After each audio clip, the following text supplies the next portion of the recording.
I'm Jane Wells from CNBC, and you're listening to Strange Success, the podcast about people who come up with a crazy idea to solve a problem you may not even realize exists. They take an even crazier journey to success, filled with failures, rejection, and a lot of stupidity.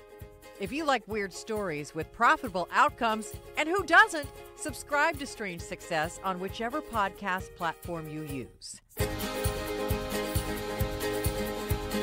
We start... Can you flip the heads? With this guy. Sue, flip the heads around on the wall. He's a control freak, demanding his products look just right in the display. You've probably seen him. Hello, I'm Mike Lindell. I've invented the world's most comfortable pillow. I make them right here in the United States. Mike Lindell invented the MyPillow, a pillow famous for holding its shape. I knew when I invented this, I'm going, wow, this is everything I dreamt of. This is going to change the world. It's going to be, I told people back then, this is going to be, change this world. It certainly changed his world. Annual sales? I don't know, 260 million, 300 million. How do you not know that? Well, Mike Lindell is not a detail guy. He literally runs around his 3 factories, which are capable of churning out 100,000 pillows a day. I can't keep up with him. Wow. What makes his success especially strange is that Mike Lindell started MyPillow when he was a drug addict. And over the last decade, he's gone from the crack house to the White House. And Michael was a supporter of ours right from the beginning, which I really appreciate. It's good to see you here. Not everyone has appreciated that, which we'll get to in a moment. First, let's start where it all started. I am from Chaska, Minnesota. Where Mike Lindell still lives. I grew up in the 1970s here, graduated in 1979, and we biked everywhere, and there was no traffic. It was just... It was fun. I went to the U of M for 1 quarter. That's the University of Minnesota. And I was working 2 jobs at a grocery store and the drive-in movie theater, and it was right during the Iran hostage crisis. Good evening. The American embassy in Tehran is in the hands of Muslim students tonight. Spurred on by an anti-American speech by the Ayatollah Khomeini, they stormed the embassy, fought the Marine Guards for 3 hours, overpowered them, and took dozens of American hostages. And I told my roommate, I said, I'm out of here. Things are going, the world's coming to an end. And, but I didn't, I thought college for me, I just felt like I was wasting my time. And I didn't really know what I want to be then. So Mike Lindell kept working 2 jobs, which soon became 1 job. And I actually got fired at the grocery store. The guy, he says, you're one of my best workers, but we always conflicted because there's things I didn't want. And he said, or that I didn't like as an employee. And he says, well, Mike, if you don't like it, maybe get your own company someday or get your own. And I said, okay. But no, at the time I thought it was devastating. And I look back now and it was so meant to be. He says, you don't want to be stuck here, and you're meant for bigger things. Bigger things started with a bunch of smaller things. First business was a carpet cleaning business. My sister flooded a 2nd floor of an apartment complex with a waterbed. Remember, this was the 80s. Waterbeds were a thing. I went in there and I was cleaning with a carpet cleaning machine, and I said, wow, this would be a good business. I wasn't doing anything. And so I got a beat up Suburban, all rusted out Suburban, and went and got a machine and bought a machine for, and it was hard work, but I started with Sunshine Cleaners. That wasn't the only way Mike Lindell made money. I was also a professional card counter. I took card counting for 21, and so I had a few trips to Vegas, and that didn't work out. There's stories behind that, but tell me a funny story about that. Well, I got there. I didn't know. I was a young kid. 22 years old or whatever, and I remember being at one of the big casinos in Las Vegas. I'm at the table, and it's the middle of the night, and I seen the dealer I thought was cheating, and I actually said, the next card's the Jack of Diamonds. I said, you're dealing from the bottom of the deck or whatever, you're second dealing me. And I called the pit bosses over, and they come over. I said, he's second dealing me. And I'm thinking this guy's in trouble. And they came around the table and picked me up and literally threw me through the front door. Lindell also tried making money as a hog farmer. So I bought 60 feeder pigs. I went to the bank, borrowed money, and bought 60 feeder pigs. He put the hogs in a residential area. They kept escaping and running through the neighborhood. And then... And the hog market collapsed. I lost everything. Finally, Mike Lindell put all his passion and energy into the bar business. He started out as an employee, then he talked the bar owner into letting him buy the place. It was persistence. I didn't have any credit. I didn't have anything, and he, I talked him into it. That's about the time I started cocaine. Cocaine became a huge part of Mike Lindell's life. I was actually in treatment I had a lot of tickets in the 1980s, DWIs and such. Even in treatment, he kept trying to figure out his ticket to riches. His mind never stopped. One night, he met a guy in recovery. I said, "What did you used to do?" And he said, "Well, I ran lunch wagons in California." And he says, like, we'd pull up to these businesses or the beaches and open the side, and everybody come out and get food. And I go, that sounds pretty good. We didn't have nothing like that on this side of the Twin Cities. And so I called up my friend. I said, "Pick me up at this treatment center when I get out." I said, "We're going to be." I said, "We're going to, we're going to be rich." So, after he left rehab, he started a lunch wagon business, and he also got back into the bar business. Probably wasn't real good because I was an addict at the time, pretty hardcore cocaine addict. Life puttered along for years between business and drugs, drugs and business. Then, in 2004, Mike Lindell, now in his 40s, husband and father, bar owner and coke addict, landed on the idea which would make him a millionaire.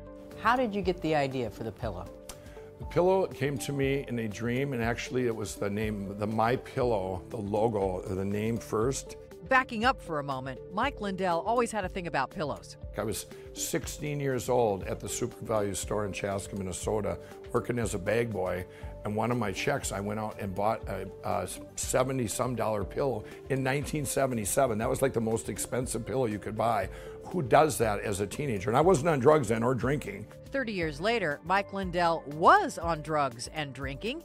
Then he had that dream. It was about a pillow that could be molded into a desired shape.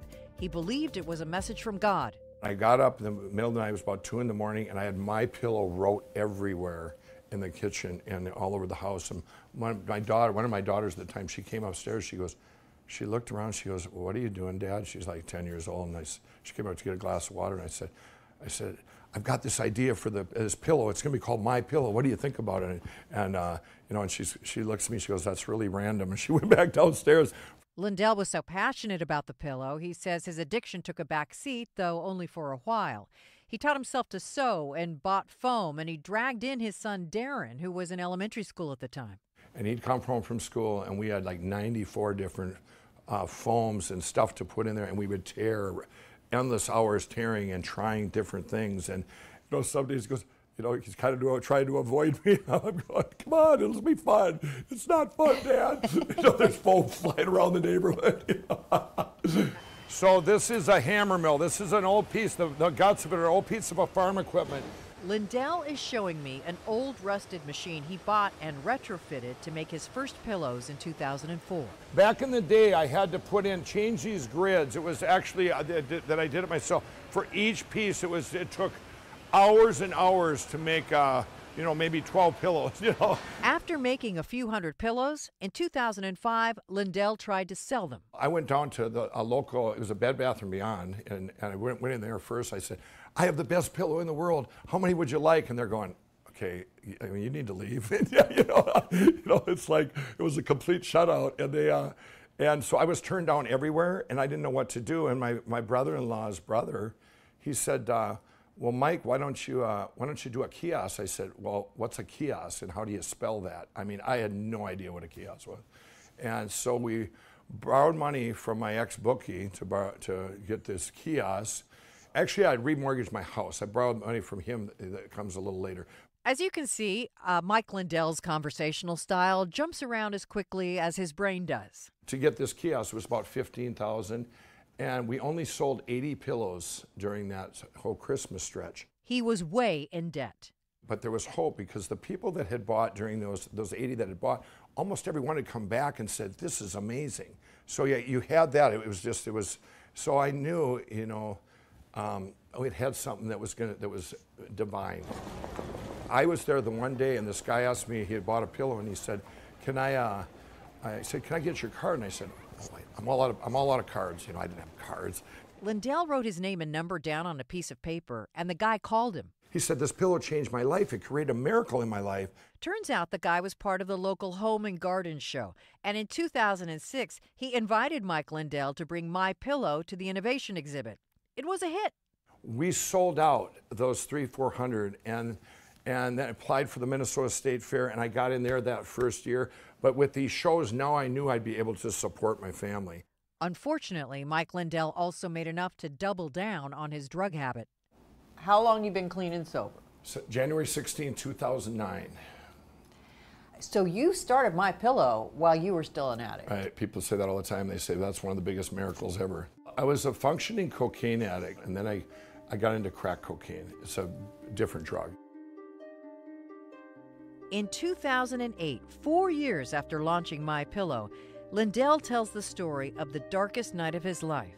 Drugs had cost him his marriage, his house, and he was on the verge of losing control of his business.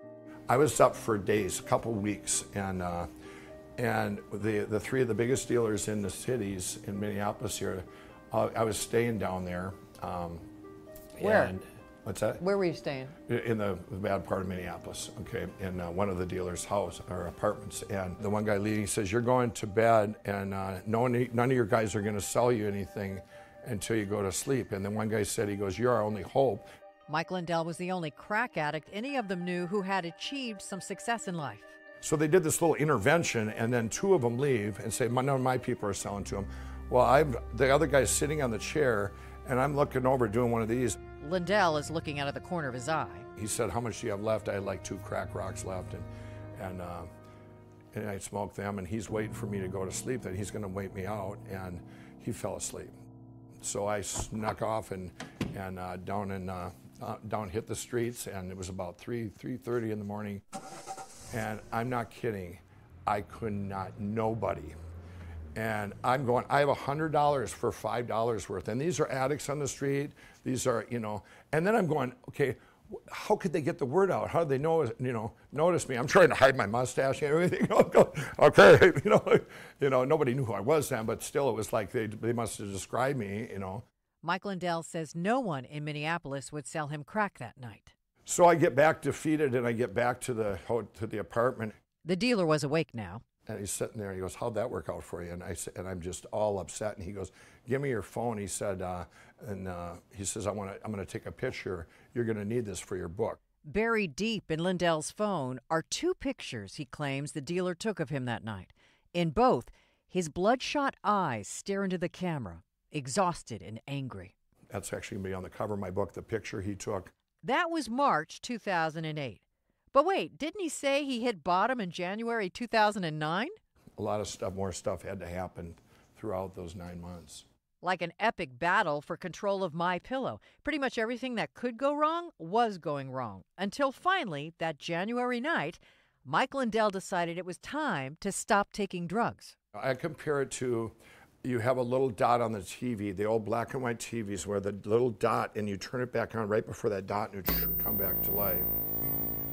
I had one prayer that night. I said, God, I want to wake up in the morning and never have the desire again for this. And because I knew he had a big platform for me that year of 2008, I kept getting signs that, this is bigger than me. I woke up the next day, and you got to realize this is years of crack addiction. I go, wow, something's different. It was the most peaceful feeling I've ever had. But I've never looked back. It was just gone. 2 years after that, in 2011, Lindell and MyPillow were profiled in the local newspaper. And I was actually in Laughlin, Nevada at the time, and I was playing blackjack. Yeah, he was still card counting to make a few bucks, and he was with a friend named Rob. Now, back in those days, Lindell had his phone set to ding every time a MyPillow order came in. The morning the newspaper story was published, all of a sudden he heard a ding, and he goes, what's that? And I said, well, that's an order. I said, someday, Rob, I said, my phone, my dream is it's going to ding so loud that, or ding so much I'll have to turn it off. At that exact moment in time, I get goosebumps when I talk about it. It was, and it was just like a fan going off. I sold more pillows that day than I had in probably the whole half a year combined. Lindell soon created newspaper ads which looked like that news article, telling the story of MyPillow, minus the cocaine part. And then at that same moment in time, I had a dream of an infomercial. another dream. And then I told my friends and family, I said, let's if everybody pools your money, we're going to have the biggest infomercial. I've seen it in the world. And I actually went to some professionals, and they said, oh no, you need a movie actor, and you need this, and you need this. And I'm going, you know, I want to throw up when I see some of this stuff. It's fakey to me, you know. I wanted it to be real. And no one was realer than Mike Lindell himself. Anyway, the night before we're going to do this infomercial, all the audiences come there the next day. They have these big producers there, and they go, and I'm reading off this teleprompter, they go, we have a problem. You can't script this guy. And he said, what are we going to do? And so we just went live the next morning with no teleprompter, no nothing, and did this infomercial. Do not change that channel because the next half hour is going to change your life. And I just ad-libbed it. I was just off the cuff. I had never been on TV. I was petrified. You can turn this any way you want. You can make little balloon animals out if you want. Okay, it's going to hold it. They launched the infomercial in the middle of the night when insomniacs would be watching TV and might want a better pillow to help them sleep. It launched October 7, 2011. I was living in my sister's basement. His sister's basement? Oh, yeah, that's right. He lost the house. In the middle of the night, it launched at 3 a.m. and it came across, and I go, wow. And you know, for seeing myself, I hadn't seen it. I had not watched it. And I seen it, and it was just, I go, this is going to work. You have nothing to lose. By the end of the year, we went from 5 employees to 500. Just. But he wasn't making money. I was probably $5 or $6 million in the hole, and I'm sitting there in the summer of 2012 going, oh, I'm going to work the rest of my life for, you know, doing show to show. This didn't work. I took in all this money, but I didn't know my direct costs or my indirect costs. I was just keep making them, and I'm, you know. What he didn't realize was that MyPillow was still being charged top dollar for shipping, even as its volume skyrocketed. It's tough for entrepreneurs when they're small to get good prices on stuff to be, you know, because you either have to charge so much more to make a net, you know. I just trusted so many people. My handshake was my word, so I expected the same. It had taken him until now to learn that he had pricing power, which he finally flexed to bring his costs down. And then MyPillow expanded even more quickly. This is a machine we invented ourselves. So much in the factories had been invented by Lindell and his team, including a machine which quickly takes a freshly sewn pillowcase and flips it inside out so the seams are on the inside. So what do other pillow makers do? I have no idea. You know, we do stuff our way. Everything is made in America, and employees on the factory floor often stop to chat with their boss. Lindell admits he's not much for resumes. He's more about fitting people with the right job. He says his head of IT learned IT on the internet. Sometimes he makes people switch jobs just so they won't get bored.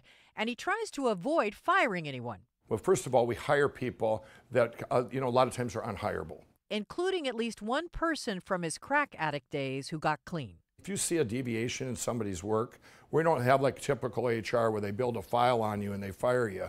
Oh yeah, we got enough to fire him now.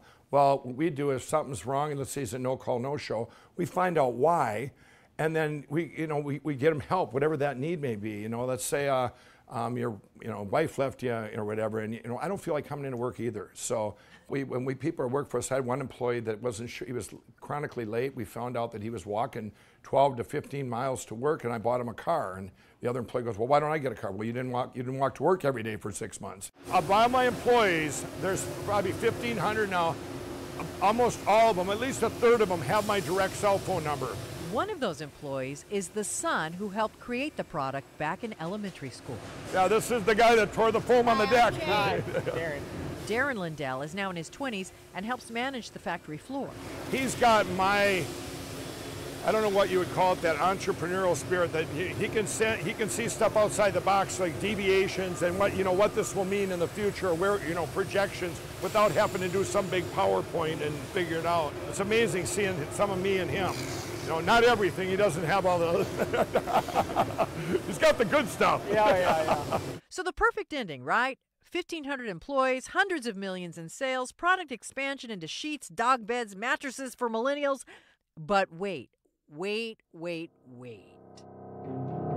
In 2016, California sued MyPillow for false advertising. In 2017, the Better Business Bureau changed the company's A+ rating to an F. Sales dropped, and Lindell had to lay off over 100 people. What happened? In the California case, authorities accused Lindell and the company of making unsubstantiated health claims about MyPillow, including Lindell being referred to as a sleep expert. I don't qualify for that, even though I've studied more sleep than anyone in this world. He settled the suits for $1 million. In business, I learned because of the laws in this country, because it's not loser pays, you go to mediation and they would have ran me out of money. He's clearly angry. You end up settling and then products go up in this country. This is something that I really would like to see changed in this country. The National Sleep Foundation stopped selling his pillows on its website. Then the Better Business Bureau gave the company a flunking grade after receiving more than 200 complaints about MyPillow's continuous buy one, get one free promotion.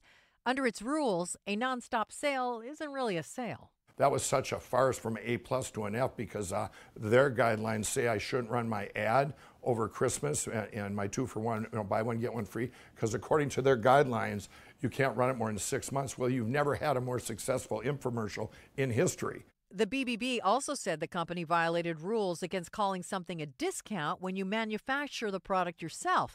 If you make your own product, cutting your own price isn't a discount. I said, so let me get this right. This is my suggested retail price because I'm my own manufacturer. If I made them overseas and I wasn't my own manufacturer, I could do that. And they said yes. And I said, you know what? That is wrong. You guys are wrong. And then everyone thought it was political, which I still believe it is. Were you punished for supporting Donald Trump? Absolutely. I'm not a political person. I got contacted by Donald Trump and for a meeting with him in New York City. And I met him August 15th of 2016. And I walked in, he was MyPillow to him was what he wanted for this country. All the jobs he wanted to bring back. He was just, back and forth, that's what we talked about. And by the time I got out there, I go, this guy's going to be the most amazing president in history. The California lawsuits and settlement happened before Lindell met Donald Trump, but the Better Business Bureau complaints and downgrade happened after. And once Trump got elected, the president invited Lindell to a White House event on American jobs. My board goes, are you really going? I said, yeah.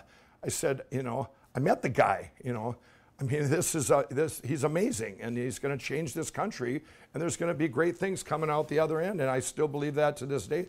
Are you going to show me some things? Let's go. Do you want to start, Michael? In fact, at the event, Mike Lindell sat right next to the president. I seen my name tag, and I said, who's sitting here? And they said, well, the president. I'm going, whoa, really? I felt so honored. But after the California settlement, MyPillow had to pull its commercials and create a new ad campaign, which recently launched. Lindell says sales have rebounded, and he has started hiring again. All the adversity in my life has made me a strong CEO. So when things happen, my whole company, all my employees, they rely on me for their rock. We'll get through this. These days, Mike Lindell is also focusing on a charitable foundation to help the poor and addicted. The company has donated pillows to shelters and hospitals. He's got an autobiography coming out, and his friend and fellow Christian, actor Stephen Baldwin, wants to make a movie out of Lindell's life. It's quite a story. It seems like a lifetime ago, but yet it seems like yesterday. It's hard to, put it in words. Mike Lindell looks around the ad hoc MyPillow Museum set up inside his largest factory. The sewing machines I used to use right there. And then we have the timeline on the wall there, the history of MyPillow. He points to the company's many accolades. And then got an A+ with the BBB. Obviously that changed. He credits his survival and his success to God. I look back now and I go, the only way that we were able to do that was divine intervention, God. It was just like a miracle, an absolute miracle. The Bible is filled with miracles and with wisdom brought through dreams, from the dreams of Joseph in the Old Testament to the dreams of a different Joseph in the New. Mike Lindell is convinced his dreams also came from a higher power. People say, well, would you change anything? Not if I wouldn't be where I'm at right now. If I could be where I'm at now and not ever do the addictions and all the other stuff that happened to me, that'd be great. But it didn't work out. It didn't work out that way. That's what people that have been on crack going, you don't hear any successful crack addicts. And I had so many friends that were on crack at the time, and they've all quit now too, followed my, so it can be done, people, It can be done, and he did it. Thank you for listening to this episode of Strange Success. I'm Jane Wells for CNBC. Strange Success is written and produced by me, with help from producers Candace Goldman, Janice Pettit, Ellen Egath, Jessica Ettinger, and Paul McNamara. Editing and mixing by Candace Goldman. If you want to see Mike Lindell in action, and maybe even see the photo his dealer took of him the night when nobody would sell him crack, you'll find his story at cnbc.com/strange-success. Next week, we'll be back with another bizarre journey behind another weird product. I mean, I knew this was going to help the world so much. We sure hope so.